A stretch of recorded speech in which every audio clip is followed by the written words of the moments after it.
Le grand JT de l'éducation vous est présenté par Microsoft. Chez les 18-24 ans, le chiffre est assez fort. 87% n'ont pas voté, selon une enquête de Ipsos Soprasteria pour France Télévisions et Radio France.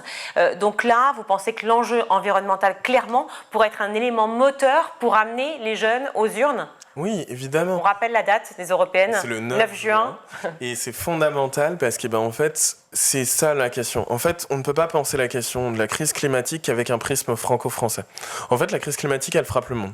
Donc, en fait, alors que l'Europe est une puissance économique et une puissance politique particulièrement forte, c'est le bon échelon pour pouvoir mener cette bataille.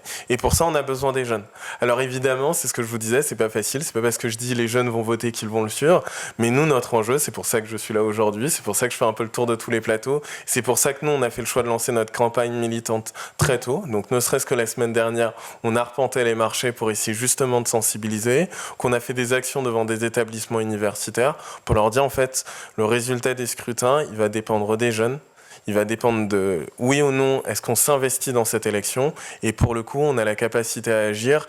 Et je le dis d'autant plus parce qu'on est dans une période cruciale, alors qu'on voit la montée du populisme et de l'extrême droite à travers toute l'Europe, qu'on a notamment vu à l'occasion, par exemple, de plusieurs événements, des défilés de mouvements néo-nazis en plein jour dans les rues, qu'il y a des établissements universitaires en France qui ont dû fermer leurs portes face à des manifestations d'extrême droite. En fait, on a besoin... Et d'extrême gauche. Et il y a peu d'établissements universitaires qui ferment pour. Il y a eu quand même pas mal de manifestations. Alors, il y a des manifestations, il y a des établissements qui ferment, mais en général, c'est pas pour des questions de sécurité. Vous avez regardé le grand JT de l'éducation avec Microsoft.